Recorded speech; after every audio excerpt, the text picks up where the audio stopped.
अनंत शक्तियों के स्वामी प्रभु श्री कृष्णचंद्र जी कृपा करके ऐसा उपदेश कर रहे हैं जो हम श्रद्धा विश्वास पूर्वक श्रवण करें, एकाग्र बुद्धि से महत्व रखकर मनन करें और अपने आचरण में उतारें, तो इसी जन्म में हम दुखों से छूटकर परमानंद की प्राप्ति कर लें, भगवत साक्षात्कार कर लें।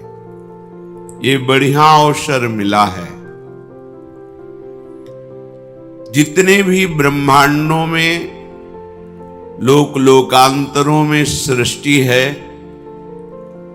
वो सब भोग योनियां हैं, चाहे देवता ही क्यों न हो।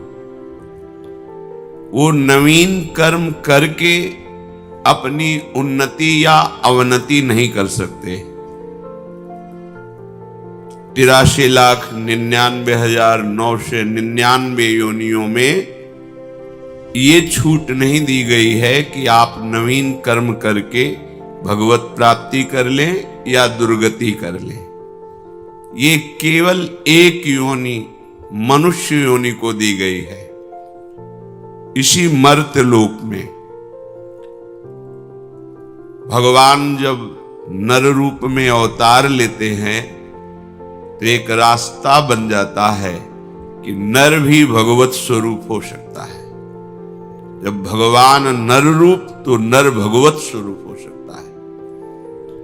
हमारे जीवन का ये बहुत बड़ा सौभाग्य का समय है कि हम अपने मनुष्य शरीर से ऐसे कर्म करें, ऐसे आचरण करें, ऐसा व्यवहार करें, ऐसा चिंतन करें जिससे हम आवागमन से मुक्त हो जाएं। बहुत जरूरी है ये। अगर हम इस मनुष्य शरीर से गंदे कर्म करेंगे, गंदे आचरण करेंगे, तो हमें बहुत मलिन योनियां प्राप्त होंगी जहां केवल कष्ट ही कष्ट भोगना है, सुख का लेश नहीं है।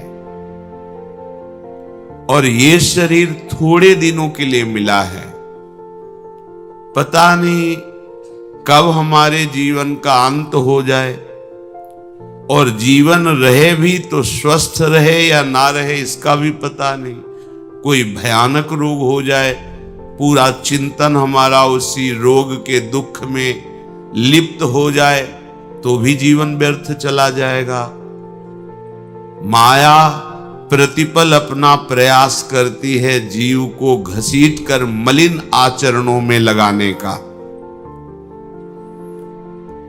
यदि हमारे पास अध्यात्म बल नहीं है तो हम माया के आकर्षण से अपने आप को बचा नहीं पाएंगे।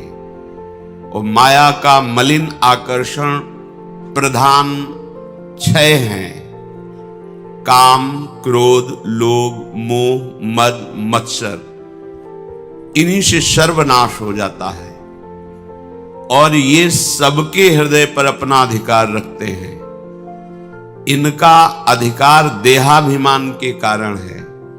देहाभिमान भगवत प्रेमी महात्माओं के संग से, उनके वचनों से, उनके उपदेश से यदि हम अपनी उपासना प्रारंभ करें और सांगोपांग करें तो देहाभिमान नष्ट करके संपूर्ण विकारों से मुक्त करके परमानंद का अनुभव हो जाए। यही हमारे जीवन का लाभ है। यदि हमने प्रभु श्री हरि के चरणों का आश्रय नहीं लिया, उनका भजन चिंतन नहीं किया, तो चाहे जितना शुभ कर्म कर लो, ना माया तुम्हें बख्शेगी और ना ही ये कलयुग बख्शेगा। ये बहुत ही बलवान कलयुग है। बड़े बड़े धर्मात्माओं की बुद्धि में भी चूक हो जाने पर अपना प्रभाव दिखा देता है। उसका राज्य है, वो यहां का राजा है और उसने ब्रह्मा जी से वादा किया है, कलयुग ने कहा जैसे बड़े भ्राता ने वादा किया है कि हमारी नजर से चूक जाए तो भले नरक चला जाए, ऐसे ही हम वादा करते कि हमारी नजर से चूक जाए तो भले भगवत प्राप्ति या स्वर्ग आदि चला जाए, नहीं सबको नरक भेजेंगे। इसका स्वभाव है, इसका प्रभाव है।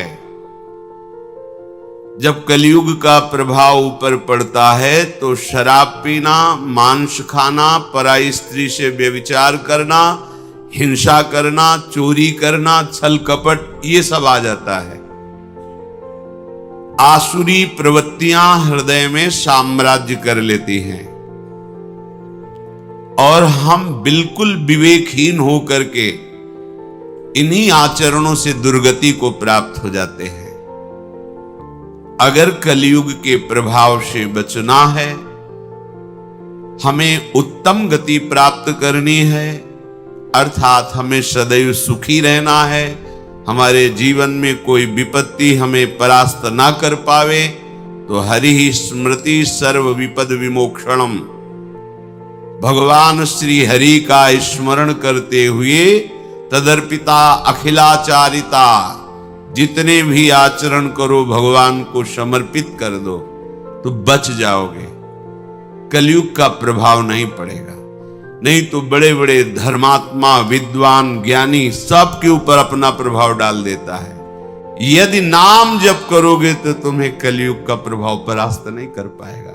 ये अपने प्रवाह में प्रवाहित, मान लीजिए बड़ी दुर्गति होती है, ये तो जीवन की बात है, मरने के बाद जो गति होती है, आप उसको ये मत समझिए कि नहीं नहीं कोई नरक नहीं, कोई गति दुर्गति नहीं होती, तुम्हारे कहने से नहीं होगा।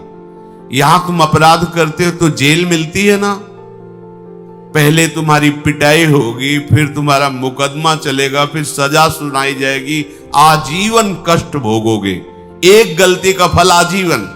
तो जैसे कहा जाता है कि हजारों वर्ष तुम्हें नरक भोगना पड़ेगा, आपको लगता है अरे ये तो बातें केवल बना रहे हैं, तो गलती तो तुमने एक की थी, आजीवन कारावास क्यों मिला?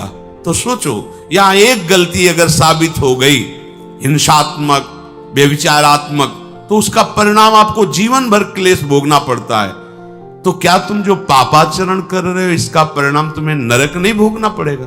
तुम्हारे ना कहने से थोड़ी हो जाएगा, समझो, तुम्हारे ना कहने से हो जाएगा। अरे कोई राजकीय कानून नहीं है, जो मन आए सो करो करो। जब फंस जाओगे, प्रमाणित हो जाओगे, तो तुम्हें खुद पता चलेगा। तो सत्संग के द्वारा, शास्त्र श्रवण के द्वारा अपने लोग जान रहे हैं कि भयानक वेदना, दंड दिया जाता है नरक में अगर हम ऐसे ऐसे आचरण करेंगे, और ये आचरण करवाने में समर्थ है कलयुग, इसका प्रभाव है। बच सकते हो तो केवल भगवान नाम से। इसीलिए चीख चीख के कहते हैं कि शाप साधनों को करने की सामर्थ्य अब नहीं रह गई कि आप तपस्या करो, आप जितेंद्रिय हो करके प्राणायाम करके और समाधि भाव, न शरीरों में ताकत रहेगी, न आहार में ताकत रहेगी, न बुद्धि में ताकत रहेगी। एक बात सबको ही कर सकता है, बच्चा हो, बूढ़ा हो, कोई पढ़ा लिखा हो ना हो, जो जहां जैसे भी, राधा राधा राधा राधा। इसके लिए तुम्हें कोई ये शर्त नहीं रखी जा रही कि ऐसे हो तो राधा बोलो, नहीं, जैसे भी हो, जहां भी हो, राधा राधा राधा। तो कलयुग की क्या बात है, काल भी बाधा नहीं पहुंचा सकता, विश्वास कीजिए, काल भी बाधा नहीं पहुंचा। जहां राधा वहां कहां बाधा। और नहीं, चाहे जितने शुभ कर्म कर लो, बख्शेगा नहीं कलयुग। देखो ये शुभ कर्म करने वाले पुण्य श्लोक महाराज नल का चरित्र इसीलिए गान करके कहा कि तुम कितना पुण्यात्मा होगे, इन जैसे महापुरुषों जैसे थोड़ी होगे। कैसी विपत्तियां, कैसे दुख, कैसे संकट भोगने पड़ रहे हैं। तो राधा राधा कहने से संकटों से बच जाएंगे क्या? पहली बात, तस्मात् शास्त्रम प्रमाणमते। कोई बात केवल भावुकता पूर्वक कही जाए तो भी अच्छा है, लेकिन प्रमाण युक्त। हित सजनी स्वरूपा महाप्रभु हरिवंश चंद्र जी महाराज कह रहे अनुल्लिख्यानंतानपि तदपराधान मधुपतिर महाप्रेमा विष्टम तो परम देयम विमृशति तवैकम श्री राधे गृणत इह नामामृत रसम महिम्नः कः सीमाम स्पृशति तौ दास्यैक मनसाम। कि जिसने केवल इतना सीख लिया है राधा राधा राधा, तो लालजू ही महाराज संपूर्ण न्यायाधीशों का न्यायाधीश है। सुप्रीम पावर लालजू महाराज। सब मुकदमा हो गया, फांसी की सजा सुना दी गई, लेकिन राष्ट्रपति ने क्षमा कर दिया तो खत्म खेल। ऐसे ही महान पापी हो, महान अपराध किया है, लेकिन भगवान श्री कृष्ण ने तुम्हें क्षमा कर दिया। आम तो आम सर्व पापेभ्यो मोक्षयिष्यामि मा शुचा, खत्म खेल। तो हित सजनी स्वरूपा हरिवंश महाप्रभु कह रहे अनुल्लिख्यानंतानपि तदपराधान मधुपतिर। चूक की बात नहीं कह रहे, अपराध की बात कह रहे। कितने बोले अनंत।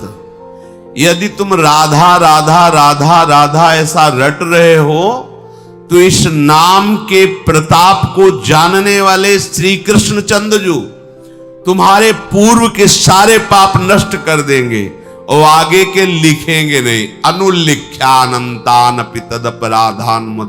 फिर महाप्रेम से युक्त होकर विचार करते हैं कि इसने राधा नाम लिया है, क्या दें? तो ये माईक वस्तुएं राधा नाम के बराबर थोड़ी हो सकती है। तो आविष्ट होकर के उसको प्रेम प्रदान करते हैं, उसके पीछे पीछे डोलते हैं। बोले लाडली ये तो आपके नाम की महिमा हुई, और कहीं किसी ने आपके चरणों का शरणागत भाव लेकर आपकी सेवा की भावना, दासत्व की भावना कर ली, तो उसको क्या देंगे? ये तो केवल नाम की महिमा, राधा नाम की महिमा। कलयुग की कोई चाल नहीं चल सकती, काल की कोई चाल नहीं चल सकती। जब आप राधा राधा राधा राधा रटेंगे ना, तो राधा नाम का एक प्रभाव है। जैसे हमारी राधा किशोरी का स्वभाव है, ने कहूं न रिस कहूं भूल हूं न होत सके, ऐसे एक प्रभाव है राधा नाम का। प्रगटित प्रेम प्रकाशम सकल जंतु शिशिरीकृत चित्तम गत कल तिमिर समूहम निर्मल अकलंक उदित जग चंद्रम। कलयुग की कोई भी चाल राधा नाम जापक के ऊपर नहीं प्रभाव डाल पाएगी। और प्रगटित प्रेम प्रकाशम, हृदय में प्रेम को प्रकाशित कर देगा। ऐसा ज्ञान का चंद्रमा शीतलता प्रदान करते हुए उदय होगा, कोई भी अज्ञान की आकर्षणकारी मायामयी वृत्तियां आपको परास्त नहीं कर पाएंगी। विशद चंद्र तारा तने शीतल किरण प्रकाश अमृत सींचत मम हृदय सुखमय आनंद रास। सुखमय आनंद रास सकल जन शोक हर समुझ आए शरण ते डरत ना काल डर। दियो दान तिन भय द्वंद दुख सब घटे नित नित नौ नौ प्रेम कर्म बंधन कटे। कटे कर्म बंधन संसारी सुख सागर पूरी तति भारी। विधि निषेध श्रृंखला छुड़ावे निज आलय बन आन बसावे। ओ आलय बन बसत संग पारस के आयस कनक समान भयम। मांगो मन मनसी दास अपनी करी पूरन काम सदा हृदय। हो गई बात, श्री जी के पास पहुंच गए। राधा राधा राधा, जितने भी श्वासें हैं, कोई भी हो कहीं भी हो, इससे सहज अमृत में बात नहीं मिल। राधा राधा राधा, कोई भी बाधा स्पर्श नहीं कर सकती। गरजते हुए तुम्हारा जीवन व्यतीत होगा, गरजते हुए। हरिवंश भरोसे भय निडर और नित गरजत हरिवंश बल, ये बल प्रकट हो जाएगा तुम्हारा। हा हरि रा राधा बा वृंदावन सा सहचरी। नहीं तो अभी तो 5000 के ऊपर ही कुछ वर्ष में, मतलब अभी घुटने के बल भी कलयुग नहीं चल रहा। 4,32,000 वर्ष की आयु है, जवानी में इसके क्या होगा? अभी तो ये बच्चा भी ऐसा बच्चा है कि अभी घुटने के बल भी सही ढंग 4,32,000 में, तो अभी 32,000 वाला भी नहीं पूरा हुआ। 4,32,000 वर्ष की आयु है, अभी तो 5,000 कुछ वर्ष हुए होंगे कलयुग को लगे हुए।